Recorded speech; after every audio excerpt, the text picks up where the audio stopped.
కరీంనగర్లో మీడియా సమావేశాన్ని నిర్వహించారు మంత్రి అడ్లూరి లక్ష్మణ్. కేసీఆర్ చావును ఎవరూ కోరుకోలేదు, ఆయనకు గౌరవం ఇచ్చామన్నారు. తెలంగాణ మాజీ ముఖ్యమంత్రి కేసీఆర్ చావును ఎవరూ కోరుకోలేదని, కేసీఆర్ కు గౌరవం ఇచ్చి తెలంగాణలో ఏర్పడిన ప్రజా ప్రభుత్వానికి సలహాలు సూచనలు ఇవ్వాలని అనేక సందర్భాల్లో విజ్ఞప్తి చేయడం జరిగిందని రాష్ట్ర సాంఘిక సంక్షేమ శాఖ మంత్రి అడ్లూరి లక్ష్మణ్ కుమార్ కరీంనగర్లోని ఆర్ఎండ్బి అతిథి గృహంలో Choppadandi MLA Medipalli Satyam, SUDA chairman Komatireddy Narender Reddy, urban bank chairman Karra Rajasekhar తో పాటు పలువురు నేతలతో కలిసి ఏర్పాటు చేసిన పత్రికా విలేకరుల సమావేశంలో అన్నారు. ఈ సందర్భంగా మంత్రి లక్ష్మణ్ కుమార్ మాట్లాడుతూ జగిత్యాలలో బీఆర్ఎస్ పార్టీ ఈ నెల 20వ తేదీన నిర్వహించిన సభలో మాట్లాడిన మాటలను తీవ్రంగా ఖండిస్తున్నట్లు మంత్రి తెలిపారు. అనేక సంవత్సరాలుగా పోరాటం చేసిన ఎస్సీ వర్గీకరణ బిల్లు సందర్భంగా అసెంబ్లీకి వచ్చి సలహాలు సూచనలు ఇవ్వాలని కోరినప్పుడు అసెంబ్లీకి రాలేదని మంత్రి లక్ష్మణ్ కుమార్ పేర్కొన్నారు. బీసీలకు 42% బిల్లు విషయంలో సైతం కేసీఆర్ ముఖ్యమంత్రి రేవంత్ రెడ్డి అసెంబ్లీకి వచ్చి చర్చలో పాల్గొనాలని గౌరవంగా ఆహ్వానించారని, అయినప్పటికీ కేసీఆర్ అసెంబ్లీకి రాలేదని మంత్రి అడ్లూరి అన్నారు. రాష్ట్రంలో 2023లో జరిగిన అసెంబ్లీ ఎన్నికల్లో ప్రజలు మార్పు కోరుకొని ప్రజా ప్రభుత్వాన్ని ఏర్పాటు చేసుకున్నారని, అయితే 2023 ఎన్నికల ఫలితాలకు ముందే బీఆర్ఎస్ నాయకులు మూడోసారి అధికారంలోకి వస్తామని ముందస్తు విజయోత్సవాలు నిర్వహించుకున్నారని మంత్రి పేర్కొన్నారు.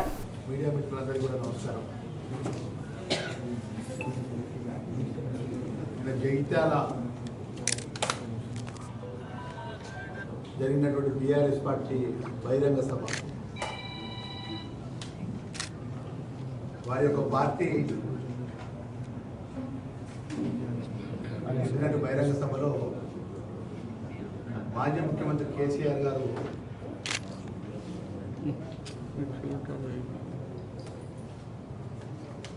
పెద్దలు ప్రస్తుత ముఖ్యమంత్రి రేవంత్ రెడ్డి గారు నా చావు కోరుకుంటున్నారు, నేను ఎప్పుడు చనిపోవాలని చెప్పేసి నిత్యం మాట్లాడుతున్న మాటలు తీవ్రంగా ఖండిస్తున్నాను. ప్రజాపాలన ప్రజలు మార్పు కోరుకొని తెలంగాణ ప్రజలకు అవకాశం ఇచ్చిన తర్వాత గౌరవ ముఖ్యమంత్రి గారి నేతృత్వంలో రేవంత్ రెడ్డి గారి నేతృత్వంలో కూడా ఒక ప్రధాన ప్రతిపక్ష నాయకుడిగా మాజీ ముఖ్యమంత్రి కేసీఆర్ అనేక సందర్భాల్లో కూడా చట్టసభలో అనేక సమస్యల మీద ప్రజల యొక్క సమస్యలను పరిష్కరించడానికి స్వాగతించినారు.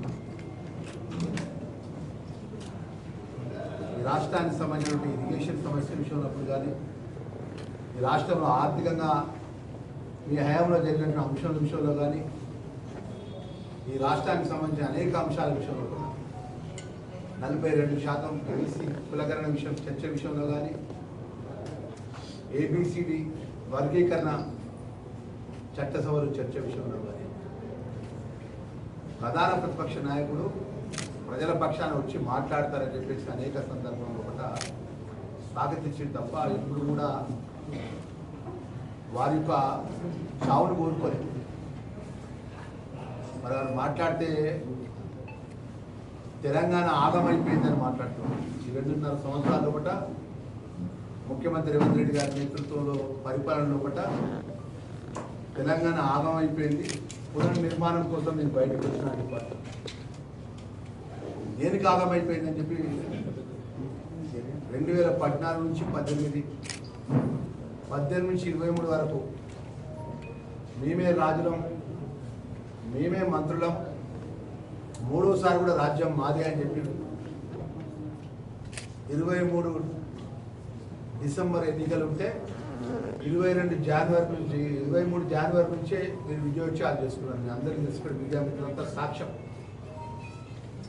గత ప్రభుత్వం బీఆర్ఎస్ పార్టీ ప్రభుత్వం, మాజీ ముఖ్యమంత్రి కేసీఆర్ గారు, మాజీ మంత్రి కేటీఆర్ గారు, మాజీ మంత్రి హరీష్ రావు గారు, వారి ప్రభుత్వం అంతా కూడా 23 జనవరి నుంచే ముచ్చటగా మూడోసారి కేసీఆర్ అధికారంలోకి వస్తాడు, సీట్లు తగ్గినా మేమే అధికారంలోకి వస్తామని చెప్పి 119 సెగ్మెంట్లో పట్ల వాళ్ళ టీఆర్ఎస్ బీఆర్ఎస్ పార్టీ నాయకులతో విజయోత్సవ ర్యాలీ కూడా చేసుకున్నారు. మార్పు కోరుకొని ప్రజలు అవకాశం ఇచ్చిన తర్వాత కేవలం 2 సంవత్సరాల 4 నెలల్లో పట్టినాయి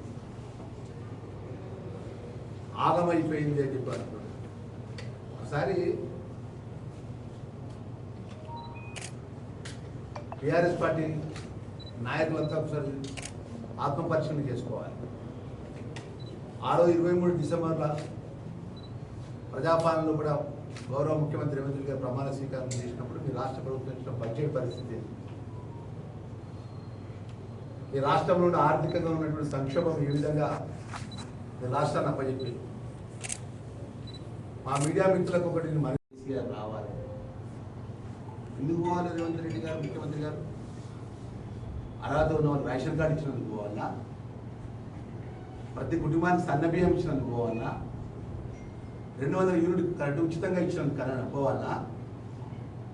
ఇందిరమ్మ ఇల్లు ప్రతి పేదవాడికి ఒక్క నియోజకవర్గంలో 3,500 నియోజకవర్గంలో ఇల్లు కేటాయించుకుంటూ ఒక కుటుంబానికి 5 లక్షల రూపాయల ఇందిరమ్మ ఇల్లు యొక్క కళను నిజం చేసినందుకు పోవాలా? నిరుద్యోగ యువకులకు ఉద్యోగాలు ఇచ్చి ఆ ఉద్యోగాల పత్రాలు హైదరాబాద్ ఎల్బీ స్టేడియంలో నేరుగా ఇచ్చినందుకు పోవాలా? మీరు కాళేశ్వరం పేరు కూలేశ్వరం వేసి కోట్లాది రూపాయలు దోచుకుంటే దాని మీద పూర్తి విచారణ జరిపించి ఆ విచారణ యొక్క రిపోర్ట్ను సిబిఐకి సమర్పిస్తే మిషన్ భగీరథ పేరు మీద ఏదైనా ఏ అంశం అనేది తీసుకోండి, స్కాములు స్కీములు తప్ప ఏమైనా చేసిందని చెప్పండి. ఏదన్నా ఒక గ్రామంలో ఈ తెలంగాణ రాష్ట్రంలో కూడా ఒక డబుల్ బెడ్రూమ్ ఇల్లు మీరు సిద్దిపేటకో సిరిసిల్లకో తప్ప ఎక్కడన్నా డబుల్ బెడ్రూమ్ ఇల్లు కట్టించిన మీరందరుగా ప్రతి కుటుంబానికి దరిద్రం 3 ఎకరాల భూమి ఇస్తారు. మీరు పెట్టిన మేనిఫెస్టోలో ఎన్ని అమలు చేసిందని చెప్పండి. ఇది కాంగ్రెస్ పార్టీ అధికారంలోకి వచ్చినాక మీరు అప్పుల పాలు చేసి రాష్ట్రాన్ని అప్పులాకృతం నుంచి ఆర్థిక సంక్షోభం సృష్టించి అప్పచెప్పిన తర్వాత ఇలా ప్రజలకు ఇచ్చిన 6 గ్యారెంటీ పథకాల్లో కూడా గౌరవ ముఖ్యమంత్రి రేవంత్ రెడ్డి నేతృత్వంలో కూడా ఆర్థిక శాఖ మంత్రులు పట్టి విక్రమార్క గారి, శ్రీధర్ బాబు గారు కానీ, కొండ ప్రభాకర్ అన్న గారు, నేను కానీ, మా శాసనసభ్యులు గారు, మంత్రులందరం ప్రభుత్వం లోపల భాగస్వాములై మరి ఈరోజు సంక్షేమ కార్యక్రమాలు ఉపయోగించుకుంటూ ప్రతి నెల 1వ తారీఖున రాష్ట్ర ప్రభుత్వాలు ఉద్యోగస్తులకు జీతాలు ఇచ్చుకుంటున్నాం. రాబోయే 6 గ్యారెంటీ పథకాలు మిగతా గ్యారెంటీ పథకాలు ఏ విధంగా అమలు చేయాలనే విషయంలో కూడా 2 సంవత్సరాలు 8 నెలలు మన టైం ఉన్నది. ఇప్పుడే ఎందుకు ఇంత కోపం? పునర్నిర్మాణం చేయాలి. మేము బయటకు వచ్చినాం, 2 సంవత్సరాల దగ్గర చూస్తా పిల్లలు ఏం చేస్తారో చూస్తున్నా అని చూసి ఇప్పుడు బయటకు వచ్చిందట మాజీ ముఖ్యమంత్రి కేసీఆర్ గారు.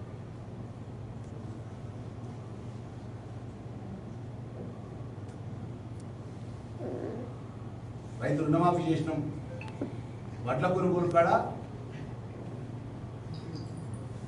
రైతులు ఇబ్బందులు పడుతున్నారు. రమ్మని ఇక్కడికి వస్తారు. ఉమ్మడి కర్మంచి 2023 డిసెంబర్ గౌరవ ముఖ్యమంత్రి గారు ప్రభుత్వానికి వచ్చినాక మార్పు వచ్చినాక మేమందరం అధికారులకు వచ్చినాక వడ్ల కొనుగోలు కాడ ఎలాంటి తప్ప తారాలని నిబంధనలు కటింగ్ లేకుండా వడ్ల కొనుగోలు చేయించినామని చెప్పి రైతులందరికీ సన్న బియ్యానికి బోనస్ ఇచ్చినామా ఇవ్వలేదా? తన వడ్ల ఈ విధంగా అన్ని రంగాల్లో ఒకట మీరు ఆర్థికంగా ఎంత ఇబ్బందుల పాలు చేసిన ప్రభుత్వాన్ని రాష్ట్రాన్ని గడిలో పెట్టి ప్రభుత్వాన్ని అందిస్తుంటే ఒకటే మాట చెప్తున్నాం. శాసనసభ బయట కానీ ఒక ముఖ్యమంత్రికి కేసీఆర్ గారిని ఎప్పుడైనా ఏకవచనంతో మాట్లాడినారా? ఆయన ఆహాభావాలు ఇంటర్వ్యూలో రాజ్యాంగపరంగా డాక్టర్ బిఆర్ అంబేద్కర్ చట్టపరంగా ప్రజల ఓట్లతో గెలుపొంది శాసనసభ్యులతో ప్రభుత్వాన్ని ఏర్పరచుకున్నటువంటి ఆ రోజున్న ముఖ్యమంత్రిని ఎప్పుడన్నా ఎక్కడన్నా ఏ సందర్భంలో మాట్లాడినారా? అప్పుడున్న కాంగ్రెస్ పార్టీ శాసనసభ్యులు కానీ ప్రతిపక్ష నాయకులు కానీ ఆహాభావాలు కానీ వ్యక్తిగతంగా కానీ ఎన్నడన్నా ఏ విషయంలో మాట్లాడిన సందర్భం ఉన్నదా? ఈరోజు వర్కింగ్ ప్రెసిడెంట్ కేటీఆర్ ఎట్లా మాట్లాడిందంటే మన వారంలో 4 రోజులు ప్రజలు నిర్ణయించి ప్రభుత్వాన్ని పరిపాలించే ఒక ముఖ్యమంత్రిని పట్టుకొని అనరాని మాటలు మాట్లాడు, నోటికి ఎంతసంత మాట్లాడు, సింహం వస్తుందని మాట్లాడు, గుంటల కలవని మా మీద మాట్లాడు.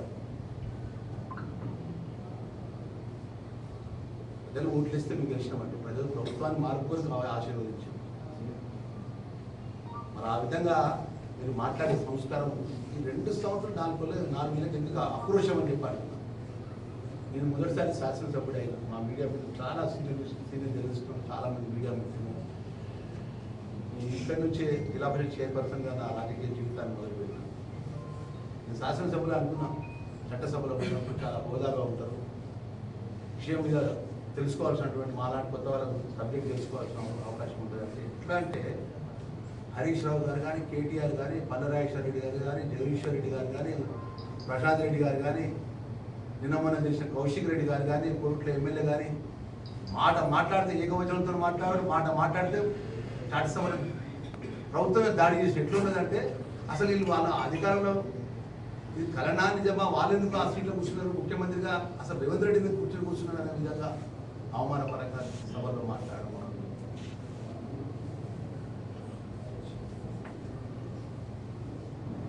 ఈ విధంగా 2 సంవత్సరాలు 4 నెలల్లో కూడా కుట్ర పెట్టుకొని కలవశం పెట్టుకొని ఈరోజు ఒక 30-40 సంవత్సరాలు కాంగ్రెస్ పార్టీ పనిచేసినటువంటి జీవన్ రెడ్డి అడ్డం పెట్టుకొని ఒక సభ పెట్టుకొని గ్రామాలన్నీ టీఆర్ఎస్ కార్యకర్తలు మీకు అక్రమంగా తప్పని కోట్లాది రూపాయలతో జన సమీకరణ చేసుకొని ముఖ్యమంత్రిని ప్రభుత్వాన్ని ఇష్టానుసారంగా మాట్లాడితే రాబోయే రోజుల్లో ప్రజలు అన్ని గమనిస్తున్నారు. వాస్తవాలు ఎక్కడికి పోవు. వాస్తవాలు అనేది ఈరోజు పేదవాళ్ళకి సంబంధించిన మార్పు కోరుకోవాలి. జీవన్ రెడ్డి మాట్లాడతారు బాగా మాకు ఒక విధంగా సామాన్యమైన కార్యకర్తలు నేను కానీ మా సత్యం కానీ జీవన్ రెడ్డి 30 సంవత్సరాలు 40 సంవత్సరాలు కాంగ్రెస్ పార్టీలో పనిచేసినప్పుడు విధేయత ఉన్నప్పటికీ తను ఒక మాట అంటాడే రాష్ట్ర మంత్రిగా ప్రభుత్వం తరఫున ఆ రోజు చివరిన టింగ్ టింగ్ టింగ్ టింగ్ అని మీకు రైతు బంధు మీ అకౌంట్లో పడేది అన్నాడు. ఆ టింగ్ టింగ్ అని చివరి ఇన్స్టాల్మెంట్ ఇచ్చేటప్పుడు మాజీ ముఖ్యమంత్రి హైదరాబాద్లో ఉన్నటువంటి రింగ్ రోడ్ను కుదబెట్టాడు. రింగ్ రోడ్ను అత్యంత తక్కువ ఒక ఏజెన్సీకి ఇచ్చినటువంటి రికార్డులో ఉన్నటువంటి అంశాన్ని ఈరోజు ముందు పెట్టాడు. ఆ విధంగా రాష్ట్రాన్ని అప్పులపాలు చేసి నెలకు 6,000 కోట్ల రూపాయల వడ్డీ కట్టుకుంటూ రాష్ట్ర ప్రభుత్వ ఉద్యోగస్తులకు ఒకటిసారి జీతాలు ఇవ్వలేని పరిస్థితుల్లో అనేక సంక్షేమ కార్యక్రమాలకు సంబంధించినటువంటి మీరు సంక్షేమ కార్యక్రమాలు ఏది అమలు చేయకపోగా ఒక పేదవాళ్ళకు ఒక డబుల్ బెడ్రూమ్ ఇల్లు ఇవ్వలే, ఒక రేషన్ కార్డు ఇవ్వలే, ఒక సన్న బియ్యం ఇవ్వలే, ఎలాంటి సంక్షేమ కార్యక్రమాలు చేయకుండా 2 సంవత్సరాలు 4 నెలలకే తెలంగాణ ప్రభుత్వం రేవంత్ రెడ్డి ఆగం పట్టించిండు, బిడ్డ ఆగం చూసుకుంటా అని చెప్పి మాట్లాడుతున్నాడు. ఏ రోజైనా ఒక్కరోజు 14 వారు మొదటి తెలంగాణ రాష్ట్రానికి ముఖ్యమంత్రిగా కేసీఆర్ బాధ్యతలు తీసుకున్నారు. 2018 నుంచి 23 వరకు అంటే 14 నుంచి 18 వరకు జానారెడ్డిగా ప్రతిపక్ష కాంగ్రెస్ పార్టీ ప్రధాన ప్రతిపక్ష నాయకుడిగా ఉన్నారు. 18 నుంచి 23 వరకు అంటే 18 తర్వాత ప్రధాన ప్రతిపక్ష నాయకుడిగా బట్టింపులు మార్చుకుంటే ఒక దళిత నాయకుడు ప్రధాన ప్రతిపక్ష నాయకుడు ఉంటే కాంగ్రెస్ పార్టీ ఎమ్మెల్యేలను చీల్చి ప్రధాన ప్రతిపక్ష నాయకుడు కూడా గుంజుకున్నారు దొరగారు. అనురాగానికి అమ్మ ఆదర్శం, ఆరోగ్యానికి Shri Sai homeo stores and clinic. అనుభవం, అర్హత, అంకిత భావం కల డాక్టర్లచే చికిత్స. అన్ని రకాల ఆరోగ్య సమస్యలకు నమ్మకమైన ఎంపిక Shri Sai homeo stores and clinic. Diabetes, కీళ్ల నొప్పులు, సయాటికా, వెన్నుముక సమస్యలు, థైరాయిడ్, నిద్రలేమి, మానసిక సమస్యలు, ఋతు సమస్యలు, అన్ని రకాల దీర్ఘకాలిక వ్యాధులకు ప్రత్యేక హోమియో వైద్యం. అందరికీ అందుబాటులో అంతర్జాతీయ హోమియో వైద్యం Sri Sai homeo stores and clinic. మీ ఆరోగ్య సమస్య ఏదైనా ఇప్పుడు పరిష్కారం సాధ్యం. సైడ్ ఎఫెక్ట్ లేని వైద్యంతో సంపూర్ణ ఆరోగ్యం కొరకు సంప్రదించండి Sri Sai homeo clinic and stores, Bhavani Nagar, Ambedkar Nagar road, old Alwal, Secunderabad. సంప్రదించాల్సిన ఫోన్ నంబర్స్ 90007517